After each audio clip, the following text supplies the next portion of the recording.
بہت ساری بے اعتدالیاں دنیا کے ہر مذہب میں رہی ہیں۔ یہودی کیا کرتے تھے کہ حالت حیض میں عورت سے بالکل کنارہ کشی اختیار کر لیا کرتے تھے، اس کے قریب بھی نہ جانا، اور کھانا پینا بھی الگ اور جھوٹا بھی الگ۔ تو بعض مذاہب میں کوئی فرق ہی نہیں تھا کہ حالت حیض اور پاکی کی ایام میں۔ تو جب اسلام دنیا میں آیا تو صحابہ کرام کو یقیناً یہ خیال پیدا ہوا کہ بھئی اب اسلام کے اس بارے میں کیا احکام ہیں کہ جب خواتین مینسز کی حالت میں ہوتی ہیں شادی شدہ، تو کیا ہم ان سے ہم بستری کر سکتے ہیں یا نہیں کر سکتے، کیا اس کے احکامات ہیں۔ تو اللہ نے صحابہ کے سوال کو اور پھر اپنے جواب کو قرآن مجید کا جز بنا کے نازل کر دیا۔ وَيَسْأَلُونَكَ، اور یہ لوگ آپ سے سوال کرتے ہیں عن المحیض، حیض کے بارے میں۔ تو حیض کے بارے میں سوال نہیں تھا، اصل میں سوال یہ تھا کہ حالت حیض میں زوجہ سے ہم بستری جائز ہے یا نہیں ہے، تو قرآن نے اس کی طرف اشارہ کر دیا۔ قل، اے نبی آپ ان سے کہہ دیجئے، ہوا اذن، اذن اصل میں تکلیف کو بھی کہتے ہیں، گندگی کو بھی کہتے ہیں۔ تو یہاں گندگی مراد ہے کہ وہ گندگی ہے۔ فَاعْتَزِلُوا النِّسَاءَ، لہذا عورتوں سے دور رہو، فی المحیض، حالت حیض میں۔ وَلَا تَقْرَبُوهُنَّ، اور ان کے قریب مت جاؤ، حَتَّى يَطْهُرْنَ، جب تک کہ یہ پاک نہ ہو جائیں۔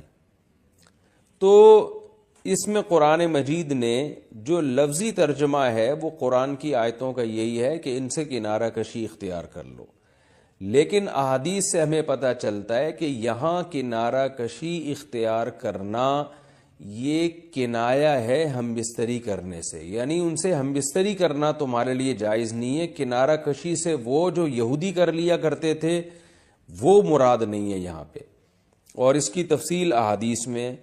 تو قرآن نے چونکہ صاف لفظوں میں جماع کا ہم بستری کا ذکر نہیں کیا تو صرف کنایوں سے کام لیا ہے قرآن مجید نے۔ فَاعْتَزِلُوا النِّسَاءَ، ان سے اعتزال کرو، یعنی دور رہو ان سے۔ دور رہنے کا مطلب صرف دور رہنے سے یہ مراد ہے، صحیح حدیث ہے، نبی صلی اللہ علیہ وسلم نے فرمایا يَصْنَعُوا كُلَّ شَيْءٍ إِلَّا النِّكَاحَ، حالت حیض میں اپنی زوجہ کے پاس تم جا سکتے ہو، سب کچھ کر سکتے ہو سوائے جماع کے۔ تو انٹرکورس جو اسے کہا جاتا ہے وہ حلال نہیں ہے۔ تو باقی نبی صلی اللہ علیہ وسلم نے فرمایا کہ ایسے کنارہ کشی کہ بالکل اس کا جھوٹا نہ پیو اور بالکل دور ہو جانا، اس کی اسلام میں اجازت نہیں ہے، اور نہ بستر الگ کرنے کی ضرورت ہے۔ تو یہ سارے قرآن کے کنائے ہیں۔ کنایا کا مطلب ہوتا ہے کہ آپ صرف اشاروں میں بات کر رہے ہیں، صراحتاً بات نہیں کر رہے۔ تو میں اس میں نقطے کی بات بھی بتاؤں گا کنایا کیوں ہے، کہ فَاعْتَزِلُوا النِّسَاءَ فِي الْمَحِيضِ، عورتوں سے حالت حیض میں دور رہو، وَلَا تَقْرَبُوهُنَّ، ان کے قریب مت جاؤ۔ تو یہ قریب جانا بھی اصل میں جماع اور ہم بستری سے کنایا ہے، یعنی اشارہ ہے ہم بستری مت کرو۔ تو جماع کا صراحتاً ذکر نہیں کیا جا رہا، تو مراد وہی ہے کنایا، کنائے میں بات کی جا رہی ہے۔ ایک جگہ قرآن میں آتا ہے لا تقربوا الزنا، زنا کے قریب مت جاؤ۔ تو ممکن ہے کسی کو اشکال ہو کہ وہاں تو ہم یہ کہتے ہیں کہ زنا کے قریب بھی مت جاؤ، تو وہاں قریب نہ جانے سے ہم حقیقی معنی مراد لیتے ہیں کہ بھئی زنا ایسا کام کرنا جو زنا یعنی زنا تک لے کر جاتا ہے وہ بھی تمہارے لیے حرام ہے۔ تو وہاں تو یہ ترجمہ کرتے ہیں، تو یہاں بھی وہی ترجمہ ہونا چاہیے وَلَا تَقْرَبُوهُنَّ، ان عورتوں کے قریب بھی مت جاؤ۔ یا مطلب کیا ہے کہ اس گھر میں بھی نہ رہو، اس کمرے میں بھی نہ رہو جہاں تمہاری جو بیوی رہتی ہے جو مینسز کی حالت میں ہے۔ تو یاد رکھیں وہاں چونکہ زنا کا لفظ اللہ نے صراحتاً ذکر کر دیا، کنایا کی اب ضرورت نہیں ہے، لہذا وہاں لا تقربو کا مطلب لا تقربو ہی ہے، یعنی قریب مت جاؤ۔ تو زنا کے قریب مت جاؤ یہ کنایا نہیں ہے، اس کا مطلب صاف کہ زنا تو دور کی بات ہے، کوئی ایسا کام بھی نہیں کرنا جو زنا کے قریب لے کے جاتا ہے۔ لیکن یہاں اللہ نے ہم بستری کے لفظ کا صراحتاً ذکر نہیں کیا، لہذا جہاں ذکر نہیں ہوتا تو وہاں اشارتاً ذکر کیا جاتا ہے، اور اشارتاً جب ذکر کیا ہے تو یہاں لا تقربوہن، یہ قرب سے خاص قسم کا قرب مراد ہے، اس سے مطلق قرب مراد نہیں ہے کہ کسی کے بھی قریب چلے جاتے ہیں. تو یہاں خاص قسم کا قرب مراد ہے. وہ قرب یہی ہے کہ مکمل جمع کرنا حالت حیض میں، اس کی اجازت نہیں دی جا رہی، لیکن اللہ نے اس کو گول مول طریقے سے کنائے کے ذریعے ذکر کیا ہے. حتیٰ یطہرنا، یہاں تک کہ وہ پاک ہو جائیں. تو یہ جو میں نے بتایا کہ حالت حیض میں نبی صلی اللہ علیہ وسلم سے صحیح احادیث سے ثابت ہے، اور اس پر پوری امت کا اجماع ہے. اتنی واضح احادیث ہیں بخاری اور مسلم کی اس بارے میں کہ حالت حیض میں آپ بیوی کے قریب جا سکتے ہیں. اور حیا کے خلاف مسئلہ ہے، لیکن اب ایک بات آ گئی تو میں بتا دوں کہ اس کی تفصیل فقہاء نے بیان کی ہے کہ جو ناف سے لے کر گھٹنوں تک جسم پہ کوئی کپڑا ڈال دیا جائے اور پھر باقی زوجین ایک دوسرے سے جو ہے وہ ریلیشن قائم کر سکتے ہیں باقی باڈی کے ذریعے، لیکن یہ کہ جو مکمل جمع ہے وہ حلال نہیں ہے اور وہ سخت گناہ ہے. آگے اللہ نے ارشاد فرمایا فَإِذَا تَطَهَّرْنَا، پس جب وہ مکمل پاک ہو جائیں، فَأْتُوهُنَّ، تو پھر تم ان کے پاس آؤ. اب یہ بھی دیکھیں ان کے پاس آؤ یہ کنایا ہے جمع سے، یہ نہیں کہ آپ کی زوجہ جو ہے وہ جب حیض سے پاک ہوئی ہے تو آپ اب اس کے پاس جا کے چائے پی سکتے ہیں، وہاں بیٹھ کے کھانا کھا سکتے ہیں، یہ مراد نہیں ہے. یہ سب کنائے اور اشارتاً قرآن بات کر رہا ہے. فَأْتُوهُنَّ، تو ان کے پاس آؤ، یعنی مطلب ان سے تم جمع کر سکتے ہو، جمع کرو ان سے، من حیث امرکم اللہ، ایسے جیسے اللہ نے حکم دیا ہے. تو اس سے پتہ چلتا ہے کہ جمع کا ایک ناجائز اور حرام طریقہ بھی ہے اور ایک جائز طریقہ بھی ہے. تو قرآن بتا رہا ہے کہ جائز طریقے سے تم جمع کر سکتے ہو، ناجائز طریقے سے جمع نہیں کر سکتے. وہ جائز اور ناجائز کیا ہے وہ میں انشاءاللہ بتاتا ہوں. ان اللہ، بے شک اللہ تعالی، یحب التوابین، توبہ کرنے والوں سے بھی محبت کرتا ہے، ویحب المتطہرین، اور تطہر جو ہے نا یاد رکھیں، دیکھیں یہاں دو لفظ استعمال ہوئے ہیں. ایک استعمال ہوا ہے طہورا یطہرو، حتی یطہرنا، اس کا مطلب ہوتا ہے پاک ہو جانا، اور ایک ہوتا ہے تطہرنا، باب تکلف ہے، یعنی تھوڑا تکلف سے پاک ہونا، اہتمام کر کے. ایک پاک تو یہ ہے کہ بس چلو بھائی پاک ہو گئے، ایک ہے کہ بہت یعنی پاک صاف رہنے کی بڑی کوشش کرنا. تو جو صفائی پسند لوگ ہوتے ہیں نا، وہ جب تک صفائی کا خبط ان کے اوپر سوار نہیں ہو جاتا اور تکلف نہیں کرتے، اس وقت تک پاک صاف وہ رہتے نہیں ہیں. تو اس لیے اللہ تعالیٰ نے تکلف کے ساتھ طہارت کا حکم دیا. تو اسی وجہ سے بہت سے علماء کہتے ہیں کہ اس سے حالت حیض کے بعد غسل کرنا مراد ہے، کہ اگر عورت کے 10 دن سے پہلے حیض آنا ختم ہو جائے تو عورت پر پھر واجب ہو جاتا ہے کہ وہ باقاعدہ غسل کر کے اپنے آپ کو پاک صاف کرے. تو یہی مراد ہے اس سے. اللہ نے فرمایا فَإِذَا تَطَهَّرْنَا، جب وہ مکمل پاک ہو جائیں، فَأْتُوهُنَّ مِنْ حَيْثُ أَمَرَكُمُ اللَّهُ، تو پھر اس طرح آؤ ان کے پاس جیسے اللہ نے حکم دیا. بے شک اللہ تعالی محبت کرتا ہے توابین، توبہ کرنے والوں سے، وَيُحِبُّ الْمُتَطَهِّرِينَ، اور خوب تکلف کے ساتھ پاک صاف رہنے والوں سے. تو توبہ اور تطہر کا تذکرہ کیا. توبہ روحانی طہارت کو کہتے ہیں، اور جو تطہر ہے وہ جسمانی طہارت کو کہتے ہیں. یعنی اسلام یہ چاہتا ہے کہ آپ روحانی طور پہ بھی پاک صاف رہیں اور جسمانی طور پہ بھی. روحانی پاکی کیا ہے کہ اگر آپ سے کوئی گناہ ہو جاتا ہے تو رو دھو کے اللہ کو منا کے راضی کر لیں، تاکہ دل جو گندا ہوا ہے وہ بھی صحیح ہو جائے. اور جسمانی پاکی یہی ہے کہ جسم پہ کوئی گندگی لگی ہے تو وہ پاک ہو جائے. تو اس میں اللہ نے حالت حیض میں عورت کو بھی حکم دیا کہ وہ بھی نہا دھو کے پاک ہو جائے جب حیض سے پاک ہوتی ہے، اور مرد کو بھی حکم دیا کہ حالت حیض میں تم گندگی کی حالت میں جماع مت کرو بیوی کے ساتھ، خون میں لت پت ہو جائے گا انسان، اور یہ گندگی ہے. تو اللہ تعالیٰ پاک صاف رہنے والوں کو پسند کرتے ہیں. تو جو حالت حیض میں بیوی سے جمع کرتا ہے اس کا مطلب وہ پاک صاف آدمی نہیں ہے، وہ گندگی کے وقت میں اس کے قریب جا رہا ہے. تو یہ بھی غلط ہے. اور اگر خدا نخواستہ کسی سے ایسا ہو گیا ہو تو اللہ نے توبہ کا حکم دیا کہ توبہ کر کے اللہ کو مناؤ، کیونکہ روحانی طور پر جو گندگی ہوئی ہے اس سے بھی تمہیں پاک رہنا ضروری ہے. تو اللہ کو اچھے لوگ، پاکیزہ لوگ پسند ہیں. تو حالت حیض کی آیتوں کے بعد اللہ نے یہ اس لیے حکم دیا تاکہ اس عمل کے دوران گندگی میں ملوث نہ ہونا پڑے. اور یہ حکمت بھی اللہ نے بیان کر دی کہ حالت حیض میں جماع سے ہم تمہیں اس لیے منع کر رہے ہیں کہ اللہ کو پاک صاف لوگ پسند ہیں، گندگی میں انوالو ہونے والے، ملوث ہونے والے لوگ اللہ کو پسند نہیں ہیں. میں پھر علمی نکات کے تحت انشاءاللہ اس کی مزید جو ہے وہ ڈیٹیل بیان کروں گا جب علمی نقطے بیان کروں گا. میں آگے اللہ نے ارشاد فرمایا نساؤکم حرث لکم، تمہاری عورتیں تمہارے لیے بمنزلہ کھیت کے ہیں. حرث عربی میں کھیت کو کہتے ہیں. تو بمنزلہ کھیت کے ہیں.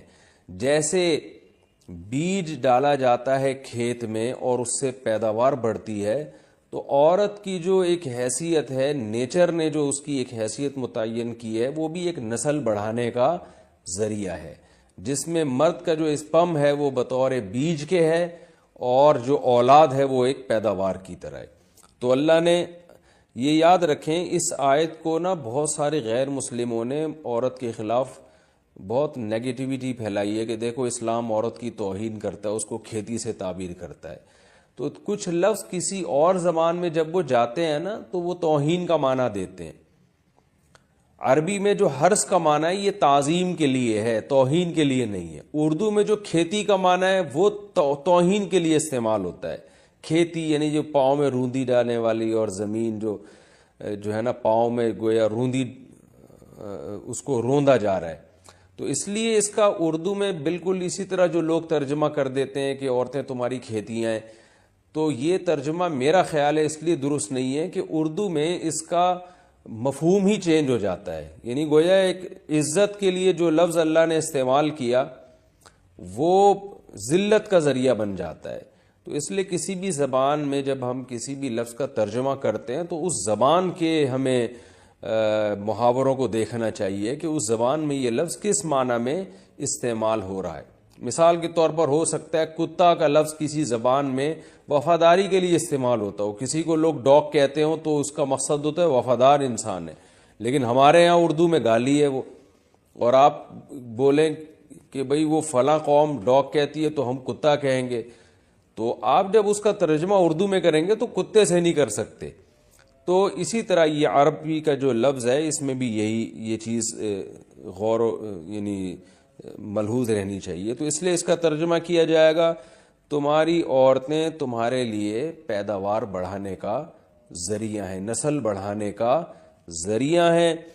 فاتو حرثکم، تم اپنے اس نسل بڑھانے کے ذریعے کے پاس آؤ، انا شئتم، جیسے چاہو، وقدموا لانفسکم، اور اپنے نفسوں کے لیے آگے بھیجو. یعنی اولاد کی نیت سے آیا کرو زوجہ کے پاس اور آخرت کے لیے انتظام کرو، یعنی اولاد پیدا کر کے جو تاکہ دنیا اور آخرت میں تمہارے لیے، فیوچر میں تمہارے لیے کام آئے. دنیا بھی داخل ہے، آخرت بھی داخل ہے. تو اس آیت کا بھی ایک شان نزول ہے کہ صحابہ کرام تو چونکہ جو خواتین تھیں مکہ میں صدیوں سے وہ لوگ آباد تھے، ان کے سفر خاص طور پہ عورتوں کے سفر بہت ہی کم ہوا کرتے تھے. تو جب ہجرت ہوئی ہے اور جو ہے نا ہجرت کر کے بہت ساری صحابیات مدینہ آئی ہیں، تو مدینہ میں ان کے نکاح دوسری قوموں میں ہوئے، پھر انصار صحابہ سے بھی ہوئے.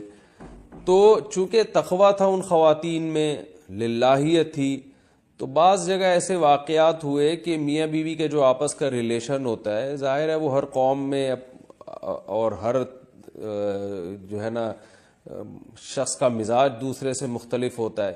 تو بعض مردوں نے اس طرح سے اپنی زوجات کے ساتھ ہم بستری کی کہ ان خواتین کو پھر اشکال ہوا کہ پتہ نہیں اس طرح سے ہم بستری کرنا جائز بھی ہے یا نہیں ہے. تو انہوں نے نبی صلی اللہ علیہ وسلم سے یہ مسئلہ پوچھا کہ یا رسول اللہ ہمارے شوہر ہمارے پاس اس طرح سے آتے ہیں تو کیا یہ جائز ہے یا نہیں؟ تو ان کے سوال کو بھی مبہم رکھا گیا اور قرآن نے اس کے جواب کو بھی کنایتاً بیان کیا، کیونکہ مسئلہ بظاہر حیا کے خلاف ہے، تو قرآن جب بھی کوئی ایسی بات ہوتی ہے تو اشارتاً کنایتاً اس کا تذکرہ کر دیتا ہے تاکہ مسئلہ بھی واضح ہو جائے، کیونکہ ظاہر ہے اس کی ضرورت تو قیامت تک آنے والے انسانوں کو پڑ سکتی ہے نا۔ یہ تو ہر میاں بیوی کا اپنا ایک ذاتی مسئلہ ہوتا ہے کہ ہمیں کس طرح سے پرمیشن ہے، کس طرح سے پرمیشن نہیں ہے۔ تو اللہ تعالیٰ نے بھی اشارتاً ہی اس حکم کو قرآن میں بیان کر دیا، اور قرآن میں اس لیے بیان کیا کہ تاکہ اس میں کوئی اجتہادی اختلاف کی گنجائش نہ رہے۔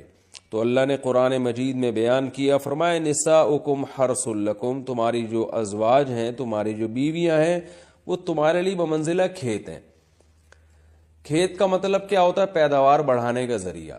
تو اس میں سب سے پہلا مسئلہ تو قرآن نے یہ بیان کر دیا کہ زوجہ سے جو ہم بستری ہے وہ صرف اسی راستے میں جائز ہے جس سے اولاد ہوتی ہے، کیونکہ عورت کو اللہ نے بنایا ہے نسل بڑھانے کے لیے۔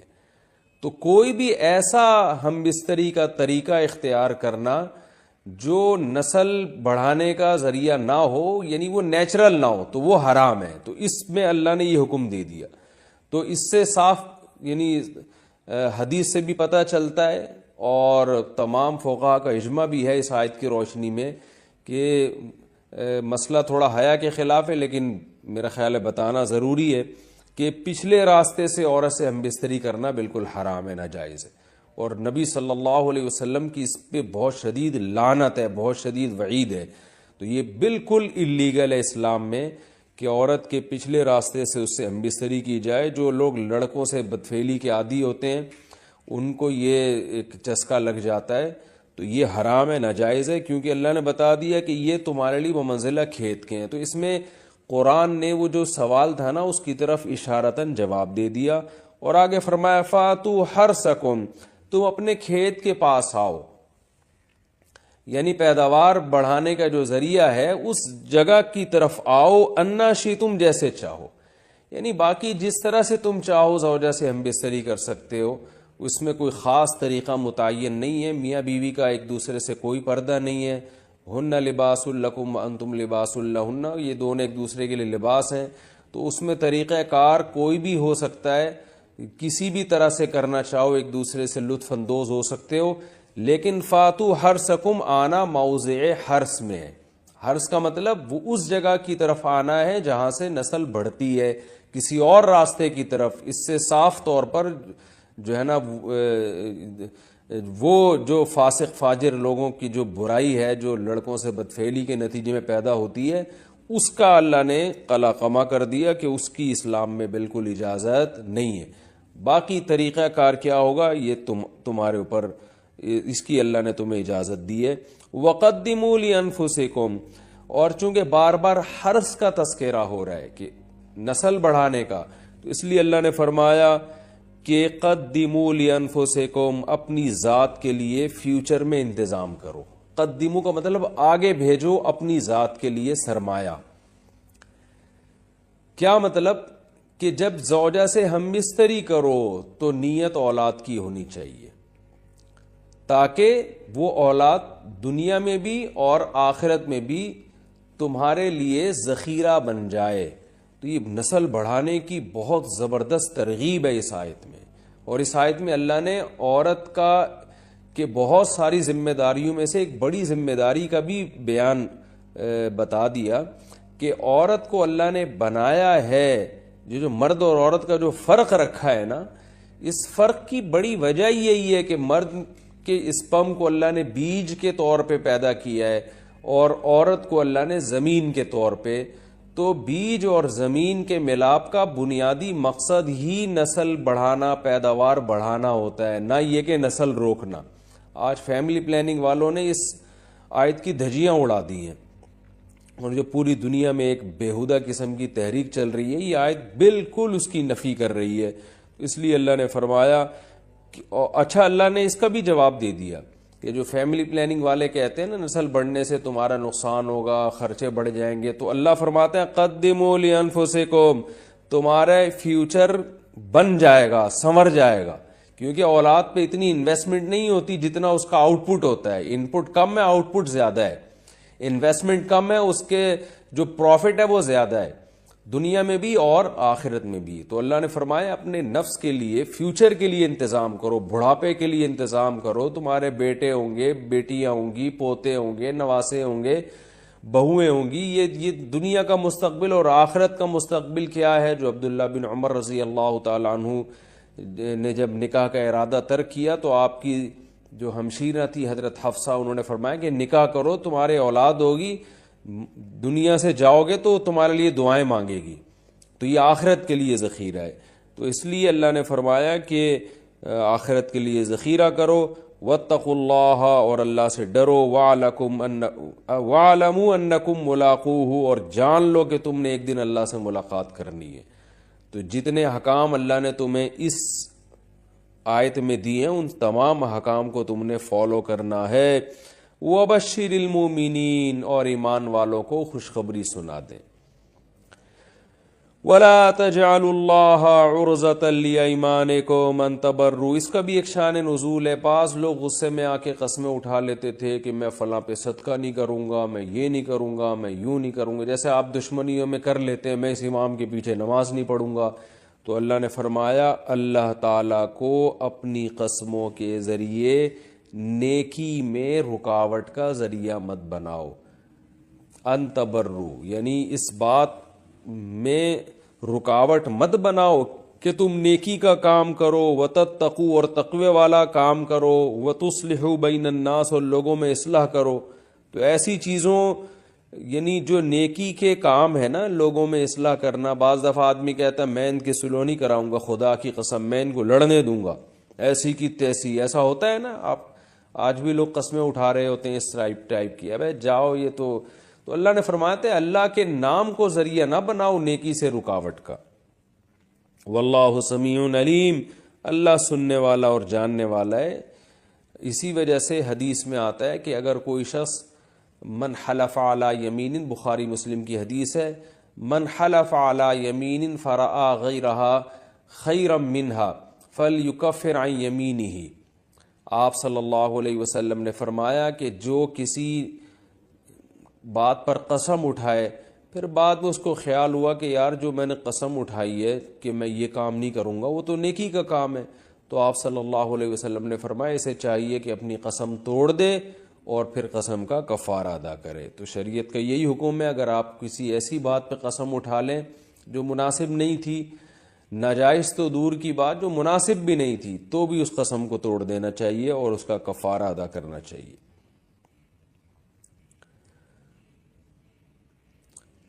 تو اللہ نے فرمایا کہ ہاں لا یؤاخذکم اللہ باللغو فی ایمانکم. اب قسم کے بارے میں قاعدہ بیان کیا جا رہا ہے کہ اللہ تمہاری قسموں میں جو لغو قسمیں ہیں ان کے بارے میں تم سے مواخذہ نہیں کرے گا، تمہاری پکڑ نہیں ہوگی. جو لغو قسمیں ہوتی ہیں وہ کیا ہوتی ہیں ابھی بتاتا ہوں میں.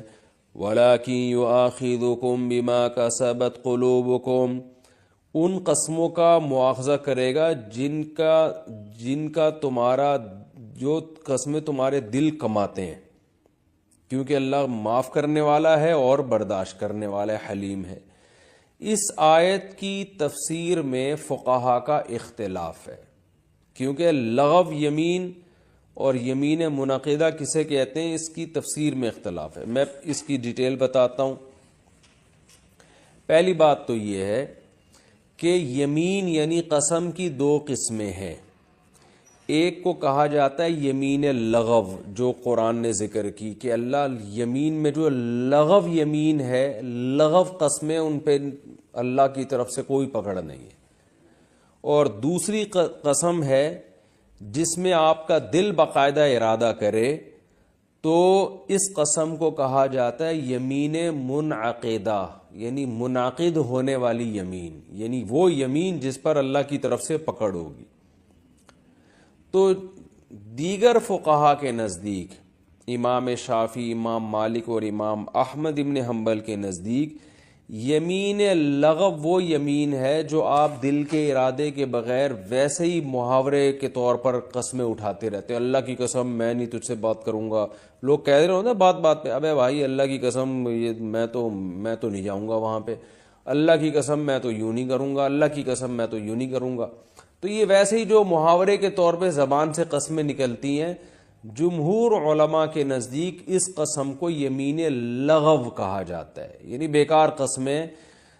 تو وہ کہتے ہیں جب تک باقاعدہ ارادہ نہیں کرے گا کہ میں باقاعدہ قسم سے یہ ارادہ کر رہا ہوں کہ یہ چیز میرے اوپر واجب ہو جائے، تو جب تک اس ارادے سے سوچ سمجھ کے قسم نہیں اٹھائے گا تو وہ قسم منعقد ہی نہیں ہوگی اور اس پہ کفارہ لازم نہیں ہوگا. مثال کے طور پر آپ کا دوست آپ کو بلا رہا تھا، یار کل ناشتہ میرے ساتھ کرو. آپ نے کہا یار میں نہیں کروں گا. وہ کہہ رہا ہے ابے آ جا. کہہ رہا اللہ کی قسم نہیں آؤں گا میں. ایسے ہی کہہ دیا آپ نے باتوں باتوں میں. تو جمہور علماء کہتے ہیں اگر آپ نے کل ناشتہ نہیں کیا تو آپ پر کفارہ لازم، اگر آپ نے کل ناشتہ کر لیا تو قسم نہیں ٹوٹے گی آپ کی، کیونکہ یہ تو آپ نے ویسے ہی باتوں باتوں میں ایک بات کہہ دی تھی کہ اللہ کی قسم میں کل تو صبح آپ کے ساتھ ناشتہ نہیں کروں گا. ٹھیک ہے نا، آپ کا باقاعدہ پراپر ارادہ نہیں تھا، تو اس لیے اس پر کوئی کفارہ نہیں ہے، اللہ کی طرف سے کوئی پکڑ نہیں ہے. اور اگر آپ نے باقاعدہ ارادہ کر کے کہا کہ اللہ کی قسم میں کل آپ کے ساتھ ناشتہ نہیں کروں گا، اور آپ کی نیت ہے کہ تاکہ یہ قسم کی وجہ سے میرے اوپر یہ کام لازم ہو جائے، تو اب جب آپ کل جا کے ناشتہ کریں گے اس کے ساتھ تو قسم ٹوٹے گی. اس پہ اللہ کی طرف سے مواخذہ ہوگا، کیونکہ اللہ فرماتے ہیں اللہ ان قسموں کا مواخذہ کرے گا جن میں تمہارے دل باقاعدہ قصب کرتے ہیں، اس کا ارادہ کرتے ہیں. تو یہ جمہور کے نزدیک ہے. لیکن امام ابو حنیفہ رحمہ اللہ تعالی کے نزدیک جو قسم ہے، اگر فیوچر پہ کسی بات پہ آپ نے قسم اٹھائی ہے تو آپ نے ارادہ کیا ہو یا نہیں ارادہ کیا ہو، دونوں صورتوں میں اگر آپ وہ کام نہیں کرتے تو قسم کا کفارہ آپ کو دینا پڑے گا، آپ پر لازم ہو جائے گا کہ آپ اس قسم کا کفارہ ادا کریں. اور ان کے نزدیک یمین لغو کہتے ہیں ماضی کی کسی بات پہ قسم اٹھانا. آپ سمجھے تھے کہ کل ایک کام ہوا ہے ماضی میں، لیکن آپ کا جھوٹ بولنے کا ارادہ نہیں تھا. لغو کا مطلب آپ کا ارادہ نہیں ہے جھوٹ بولنے کا، آپ سمجھ رہے ہو کہ ایسا ہوا ہے، آپ نے قسم اٹھا لی خدا کی قسم کل ایسا ہوا ہے، تو اس پر اللہ مواخذہ نہیں کرے گا، یعنی قیامت میں اللہ کی طرف سے پکڑ نہیں ہوگی، کیونکہ آپ نے جان بوجھ کر جھوٹی قسم نہیں اٹھائی. اور آگے فرمایا کہ وَلَٰكِن يُؤَاخِذُكُم بِمَا كَسَبَتْ قُلُوبُكُم، تمہارے دل جس قسم کا ارادہ کریں اس پہ اللہ قیامت کے دن پکڑے گا. کیا مطلب؟ آپ نے جان کر اگر جھوٹی قسم اٹھائی ہے، یہ یعنی امام ابو حنیفہ کے نزدیک اس پوری آیت سے ماضی کی قسمیں مراد ہیں.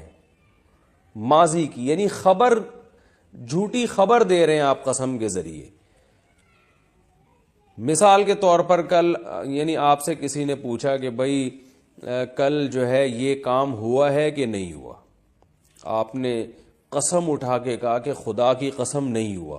اب آپ کا جھوٹ بولنے کا ارادہ نہیں تھا، دل آپ کا اس قسم پہ جان بوجھ کر آپ نے یہ قسم کا ارادہ نہیں کیا، کیونکہ آپ یہ سمجھ رہے ہو کہ واقعی نہیں ہوا یہ کام، آپ نے کہا خدا کی قسم نہیں ہوا، بعد میں پتہ چلے تو ہوا ہے.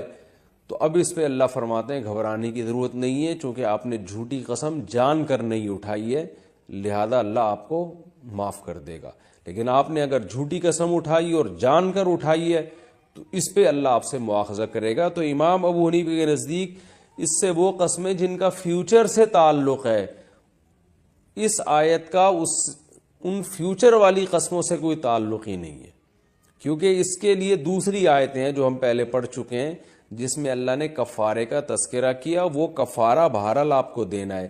لہذا اگر آپ یہ کہتے ہیں کہ کل میں آپ کے ساتھ ناشتہ نہیں کروں گا اللہ کی قسم، تو آپ نے مذاق میں بھی اگر کہا ہو کہ اللہ کی قسم ناشتہ نہیں کروں گا، تو اگر آپ نے ناشتہ کر لیا تو آپ کو قسم کا کفارہ ادا کرنا پڑے گا، کیونکہ یہ فیوچر کی قسم ہے۔ تو یمین منعقد وہ ہوتی ہے جو فیوچر کی ہوتی ہے، تو اس میں آپ پر ایک چیز لازم ہو جائے گی، اور یہ قرآن سے بھی ثابت ہے اور حدیث سے بھی ثابت ہے کہ ثلاث جدہن جد وہزلہن جد، کہ نبی نے فرمایا 3 چیزیں حقیقت میں بھی حقیقت اور مذاق میں بھی، اس میں طلاق، نکاح اور عتاق، اور ایک روایت میں یمین کا بھی تذکرہ ہے کہ قسم بھی۔ تو وہ کہتے ہیں فیوچر میں اگر کسی نے قسم اٹھائی ہے تو وہ حقیقت میں ہو یا مذاق میں ہو، وہ بہرحال واقع ہو جائے گی، اور اس کی دلیل قرآن کی وہ آیتیں جو ہم سورہ بقرہ کے شروع میں پڑھ چکے ہیں، فَكَفَّارَتُهُ إِطْعَامُ عَشَرَةِ مساکین، کہ اگر کوئی قسم اٹھا کے توڑ دے تو اس کا کفارہ ہے 10 مسکینوں کو کھانا کھلانا۔ سورہ بقرہ میں یہ شاید آگے آئیں گی، مجھے بھی یاد نہیں رہا، لیکن بہرحال قرآن میں اس مضمون کو اللہ نے بہت وضاحت سے بیان کیا ہے۔ تو یہ بھی جو ہے نا قسم کے بارے میں مسئلہ بیان ہو گیا۔ تو جمہور کے نزدیک دوبارہ بتا دیتا ہوں، اگر کوئی مذاق میں قسم اٹھا لے فیوچر کی تو قسم کا کفارہ اس پہ نہیں ہوتا اگر وہ توڑ بھی دے، لیکن امام ابو حنیفہ کے نزدیک فیوچر کی قسم اگر مذاق میں بھی ہو، دل کا ارادہ نہیں بھی ہو، تو وہ قسم منعقد ہو جاتی ہے۔ تو جمہور کے نزدیک جو دلیل ہے وہ یہ آیت ہے، لیکن امام حنیفہ کہتے ہیں یہ آیت ماضی کی قسموں کے بارے میں ہے، اور یہاں مواخذہ سے مراد اخروی مواخذہ ہے، دنیا کا کفارے کا اس آیت سے کوئی تعلق نہیں ہے۔ تو دونوں کے اپنے اپنے دلائل ہیں۔ وقت پورا ہو چکا ہے، انشاءاللہ پھر اس رکوع میں آگے بھی بہت اہم احکامات بیان ہوئے ہیں، اور یہ اب ہمارے جتنے بھی رکوع چلیں گے نا، یہ بہت امپورٹنٹ ہیں احکامات کے لحاظ سے۔ اس میں ہمیں زندگی گزارنے کا طریقہ اور روزمرہ کے مسائل بہت ڈیٹیل سے بیان ہوئے۔ یہ بہت ہی اس میں آپ لوگ بہت دل جمی کے ساتھ حاضری دیں، لیکچر پابندی سے سنیں، نوٹس تیار کریں،